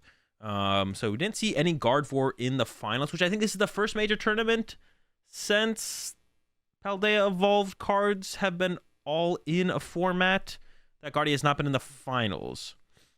Pretty sure. So first, but still Interesting right stat there, Azul. Yeah, I kind of made note of it on one of my streams before, and I see it's so far I think since we've had Super Rod and Iono in format, Guardy's been in every finals of every major tournament, not just in, obviously it's the first one outside of outside of Asia, but Taiwan, Japan, whatever. There's always been a Guardy in the finals, but it wasn't too far away, right? 3rd, 4th, and I don't think anything too spicy in either of these lists. Cal was still rocking Luminion, which we hadn't seen a lot of. Both players played the Scarlet and Violet Rolts. Scarlet and Violet Rolts. And then both players did also play an out to the Mawile. We saw Cal with the Penny, and then we saw Rowan with the Switch, actually. So no Palpad, and instead went for the third boss over Palpad, which has kind of been like a back and forth thing that players have been like talking about. Palpad versus third boss. And I guess because there was no Palpad, they felt like the Switch was a better option than the Penny. Although you can still end up in like an awkward situation where it's like you switch your Greninja out of the active. I guess you have Collapse Stadium, so you'd be trying to find the full Switch plus Collapse combo. So they can't just like, get Mawile. But what that can actually recover Mawile anyways. So, but yeah, both played the out to the Mawile, which I don't know how much Mawile there actually was at the tournament. I heard about quite a few people playing it. I actually sat next. It was so funny. I sat next to a Guardy mirror match. And game one on their side, one of the players opened up Mawile. I was like, ooh, Mawile and Guardy. What? That's like that's some friendly fire going on over there. And then I later on in their set, I looked over again, and the other player had a Mawile on their bench. And I was like, both of these Guardy players are playing Mawile. What is going on here? And yeah, neither of them put down their Greninjas or anything, but it was really funny that both of them chose to play Mawile. But yeah, I mean, I think I did hear about a decent amount of it running around throughout the tournament, so it seems like playing an out to it was probably the safe bet. I didn't play an out to it myself in my Guardy build, but I also didn't hit any Mawile, so I guess I got the fortunate variance on that. Yeah, and I think it makes sense if you want to play an out, like if you have Luminion, you play Penny. If not, I actually do kind of like the Switch. It's, I don't know. I mean, I guess it's not necessary so much of the time just because you have Gardevoir to just naturally move damage or move your Pokemon around pretty easily. You can just retreat and do whatever, but it allows you to, the fact that you can find the Switch off of the Mew is probably like the main reason that this was the inclusion, right? It allows you to like overextend at the end of the game as well and like put 11 energy in play or something. Then your opponent's like, I got you, boss your Greninja, and you're like, switch. And you're like, I lost. All right, so you can go like switch plus boss at the end of the game. So it allows you to like overextend potentially that way as well. I think I still theoretically like the Penny a little bit more. Like usually if they have you in the Mawile lock, they're basically conceding if you have an out, they lose. So it doesn't matter when you get the out. As long as you just get it eventually. And I think the Penny has like some more niche has more situations that come up in other matchups that's really good as well, like specifically up against Lost Box. Like sometimes just getting some little chump at a play is just like good. Yeah. I guess another thing I'll mention about both players' lists, they both chose to play 10 basic Psychic and 1 reversal. I don't think I had seen that energy split yet. Yeah, I know the Australians chose to play no reversal in their Guardy, and that's what my group did as well. We went 11 basics, no reversal. I hadn't seen the 10 basic 1 reversal though. That's a new one that I haven't seen yet. Yeah, interesting that both of the top 8 lists went that route as well, and also did play the 1 Ralts. I mean, for anyone who's like kind of curious, like what's the reason for the Scarlet Violet Ralts, because it's not just like, it's the only Ralts I had and it doesn't matter that much, so I'll just play it. Like there's it's always funny because it's like even down to like which basic you play can matter at these tournaments, right? And actually like teleportation Ralts and I'm actually surprised that Rowan didn't play one of the other Ralts. They were both very good in going into this tournament because a lot of people played Panic Mask and what's the other one called? Box of Disaster. Box of Disaster. So using teleportation or the other Ralts kind of breaks Box of Disaster and fully disrupts that play. And sometimes the Ralts that says your opponent's Pokemon can't attack or you pick an attack they can't use on their next turn is really enough against those decks to like slow them down for a whole turn, because it's usually like Arceus decks that have the masks and the Box of Disasters. And even just doing that 10 damage to something that has a Panic Mask on it can make it that much easier. Or go from impossible to possible to actually get a KO on a Panic Mask like Arceus on your following turn just by doing like 10 damage, because then you only need 7 energy on like your Shiny Arcana Gardevoir on the following turn, or Zacian as well. So then you can actually get to the numbers to actually get a knockout sometimes. So yeah, teleportation was like still pretty good. That's why the other guard. I was actually surprised. Like I'm not super surprised to see the Scarlet and Violet Ralts because I saw people talking about it going into the tournament. But I am surprised to see no of the what is that one called? The 60 HP Memory skip. memory skip one. Yeah, I'm surprised to see no memory skip in here from Rowan, because I still think that's worth playing as a one of for sure. And then there was the Lost Box from Victor Aung, who got into the top 8, and he actually started 12-1 in the tournament. So super hot start, locked up top 8 pretty early on, kind of had a chill into the last few rounds. And he's someone, I think he probably got hurt the most, to be honest, from the top 8 repair situation, or like the seeding changing. I don't remember who he was supposed to play. I think it was supposed to be him versus Rowan. And then he hit Cyrus whenever the bracket changed. Yeah. So unfortunate switch up. But yeah, kind of like talking about the situation, I still think it's like, it feels bad for Victor in that situation, but I feel like it's one of those things where it's like, it's theoretically almost random anyways is who you're going to play. You got to beat the you got to beat the person in front of you no matter what. So it doesn't really matter who it is. And it definitely still would have been. It still justified that if they did DQ someone. I do think he did scoop to Ian in the last round to put Ian on the same side of the bracket as him, so that he wouldn't have to play the Arctur Umbreon in top 8, right? So he was like trying to do some of that stuff you get to do whenever you start off that well. You can just like try to scoop someone around so you can avoid it and cut. And then, maybe if he just had ID'd instead, you have to wonder what if, but you can't focus on those things, obviously. Like you said, it is kind of just random at the end of the day. Yeah, I kind of assumed that Victor was still playing the Aerodactyl shenanigans, but just more of I did too. I think I said it on the broadcast because I was just like sure that that's what he was playing, but no, it's like more straightforward Turbo Lost Box. Yeah, kind of just like a turbo build, right? Nothing too crazy. Has a Luminion in here, which is like kind of, I guess, that one thing that Victor has been playing for a while. No Aerodactyl, but has the Luminion with 1 Ultra Ball in there. Yeah, just a turbo build, right? 3 Vacuum, some Pokestops, trying to get through the deck, get off some turn 1 attacks, and yeah, just kind of do what Lost Box does best. So honestly, I kind of like the idea of Ultra Ball, like even just as a one of in Lost Box. Because of Iono being in the format, right? So you're just going to end up with, through concealed cards, draw for turn, whatever, you're going to end up with like Battle VIP pass in your hand later in the game, or just other like extra lost vacuums that you don't need and stuff, which you can burn lost vacuum to an extent sometimes, but it can just be nice with an incoming Iono to just Ultra Ball it and get rid of like a Pokemon V, you're not going to need in this matchup, or Battle VIP pass, whatever, thin cards out actively, right? Yeah, I don't hate it, I guess. Especially if you're committed to the Luminion, you really like the Luminion, then it makes sense. We don't have access to Justin Brothers' Lugia build. Do you know if it was a single strike or a colorless build? I do believe it was single strike. Makes sense. Colorless isn't very good.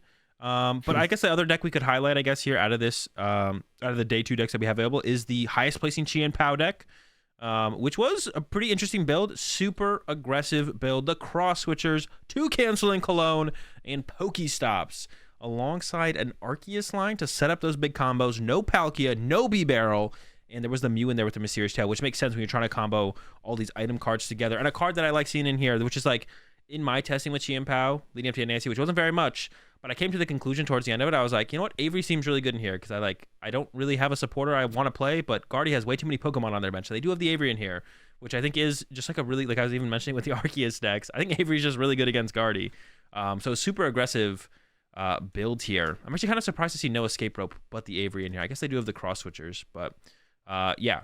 Is this the way to play Chien Pao, you think, moving forward, or like could we maybe play a little bit less aggressive? Because this is like aggressive. Yeah, I maybe don't super know about the decision to include Arceus V-Star. I mean, I've kind of liked the idea of Palkia.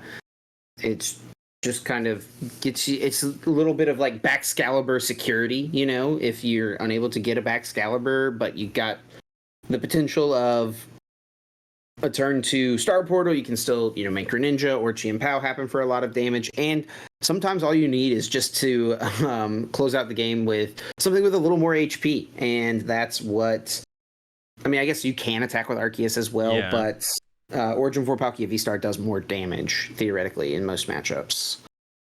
Yeah, not to the point where it maybe makes a difference. I feel like the Arceus has to be probably for combo potential with Starburst for like cross switchers, cancel clone combos, right? Against Yeah, Guardy and I do Lost think like Box. if you're not playing Bibarel, Arceus is probably better than Yeah. Palkia, but that is the big missing piece to me in here is that the fact that there's no Bibarel. Bibarel is like I've played a bit of Baxcalibur now at this point. I think it's actually like really strong, and Bibarel is like a huge part of that because you're playing Irida and Melanie or boss like a lot of the turns. So or not Melanie, Iono, Irida, Iono. So it's like you're not playing the most powerful draw options. But in this list, it's really just for Irida and then just a bunch of tech supporters. So yeah, I mean, I'll have to try this list out a bit. It definitely seems cool. Yeah, I think the Arceus is really good for the Lost Box matchup. You're not just getting one hit KO'd by Dragonite or Raikou and letting him like kind of keep pace in the prize trade. And then I think one of the problems with the Chi and Pal Excalibur is like you're just unfavored in the prize trade against the top two decks in Guardy and Lost Box, and so you need that canceling cologne combo to cheat the prize trade with your Greninja. So I think it's probably the reason that they are going with the Starbirth, or that's why the Starbirth is so good, and that's why it's such an aggressive list. Because like if you just kind of play those matchups straight up, I feel like you are coming away on the losing side too often. So I feel like having those, you just need to get that combo, the cross switcher or boss into canceling clone combo off once, or I guess twice with two canceling clone and try and cheat it. We did see on the winning end today too. Owen actually played against Jose Marrero on stream on the winning end, and Jose was playing Ting Lu EX. And I do have to say, the double canceling cologne came in pretty handy in that matchup. I can imagine that was pretty good. Yeah, I think I saw Jose's tweet about that. That's pretty unfortunate. You're on the winning end with your Ting Lu deck, which you're questioning if you're even allowed to play it at the tournament because it's banned on PTCG Live. So you've been trying to test with it. You're unsure if you can play it at the tournament. Somehow you make it to round 9. No one's called you out yet. And then your winning in opponent has double canceling clone. You're like, well, okay, I guess. One more thing I think we would be remiss to not mention, because it was kind of the talk of the tournament in day one, was Alex Szymanski playing the United Wings, going 8-1 in day one, I think, right? Pretty good record. 8-0-1. I think it was 8-1. Yeah, I mean, just kind of tried to make a meta call, or I think what his tweet said, or maybe it was one of the other players who played it, said something like, somehow, somewhere along the way, someone decided it was okay to take a loss to Lost Box, and it ended up being a pretty decent meta call because Lost Box was only 13% compared to what maybe a lot of people would have expected, over 15, right? So, pretty funny. The United Wings, I mean, the list seems solid. The Gallade makes a lot of sense in there. The Refinement Curly is obviously pretty powerful. Squawkabilly EX to have that early game consistency. And yeah, I mean, if nothing else, the deck definitely just is cool and seems like a ton of fun to play, right? Like, it's definitely way more fun to play something like United Wings than like brain blast yourself with Gardevoir or Lost Box, right? Definitely. I'm definitely going to be picking up Szymanski's list and trying it out this week at some point on the stream. Definitely excited to try that deck. I actually haven't really tried out much of the. I've also wanted to like play with Ting Lu as well, so I might try and hunt down Jose's list and try that out as well. Because I have not done a lot of playing with the new cards, to be honest, even though the set's been out for a while. So yeah, I mean, it's cool to see it I mean, it was a pretty quick fall, I guess, from Szymanski. Unfortunately, I think ended up 65th from like a really really good start. So it would have been cool to see potentially it even being in top 8. But yeah, you're hoping to dodge. I think it was like 2 rounds in a Cyrus row at some point. He hit Victor and Cyrus in back-to-back to pretty much end his tournament run, which was a bummer. That's kind of unfortunate because like if you look at there's like no Lost Box towards the top. There's some towards the bottom of top 32, but not a ridiculous amount of Lost Box. So definitely unfortunate finish after starting the 8-1, but I think that's gonna wrap up or almost wrap up our NAIC talk. The last thing to mention was our predictions going into NAIC. We had a couple predictions. What region will win? I said Australia, but I didn't know. So, in my defense, I didn't know Henry Brand was going to bring Lawsome Tina to the tournament. So, if I had known that, Okay, most of the other Australians played Gardevoir though, so like Yeah, but there's like he's like 25% and there's like 4 of them. Like that's still that's fair. like a... Okay. Had I known that, I would not have said Australia would have won. And I will definitely not be picking Australia to win Worlds. I didn't know Los Antina was in their arsenal, but now that I knew, this makes sense. Why they haven't won their home IC yet if they're bringing Los Antina. One tally on Chip's side for predicting the NA dub, Yeah, and Chip, it was pretty much an all after the top 8 DQ. It was 8 North American players in top cut as well. So, yeah. So, I mean, that's a pretty easy pick from Chip. I tried to spice it up a little bit. And then we had the over-under on Gardevoir. I think we mentioned. Did we mention earlier? I don't know if we did. But yeah, both got the over on the 22% that we set for that. And then highest placing Chien Pao. I said top 32, and there was 2 in top 32, but Chip guessed top 16. And Owen with the carry there with the turbo Chien Pao that we just showed, getting Chip that prediction win. So yeah, Chip, I guess, won the predictions this time 2-1 or 3-1. Yeah, well, you got 3 of them right. I got 1 of them right. There you go. Math is hard. But yeah, super sick event. Yeah, it was a ton of fun. And I think it's cool to see how the meta developed. Some interesting decks popping up. Stuff like the United Wing showing that it can compete. Just got to dodge some matchups. Mew didn't show up too much, but I didn't really expect it to personally. There was a lot of Spiritomb overall. Like, I think all the Arceus decks played Spiritomb, right? Like, all the Arceus decks in the top 8 played Spiritomb. I believe Rowan played Spiritomb. I don't think Cal did. But yeah, I mean, Mew not really showing up wasn't too big of a surprise. Lugia did okay. I don't think Lugia is very good in this meta, though, to be honest. I just don't think it actually fits into the meta very well. It's got too many rough matchups. And then, yeah, I mean, the top 2 decks I think are still going to be Lost Box and Guardy moving forward. But biggest event of the year outside of Japan has concluded. And we got like a month till Worlds now. Yep, so we'll have to keep our eye on how the meta continues to develop and analyze what we think players should do moving forward, and we'll talk about that in a future episode. So you'll want to stay tuned for that. But for now, that will do it for us this week. We're going to get into our Patreon exclusive bonus episode in just a few moments. But in the meantime, we do need to thank everyone else for listening. Your support means a lot to us, to everyone who came up to us and said hello and took a picture or whatever, anything like that. We are super grateful for all of your support. And if you want to keep showing your support, the best way to do that is to leave us a rating, a review on your favorite podcasting platform. Drop a like here on the YouTube channel. A comment, any way you interact is good for that good old algorithm. And if you want to show that little extra support, we're about to get into our Patreon exclusive bonus episode. Yeah, so check that out. There'll be a link to the Patreon in the description if you want. Thanks for the support as always. I think with that said, we'll catch y'all next Tuesday at 7 a.m. Eastern. Peace.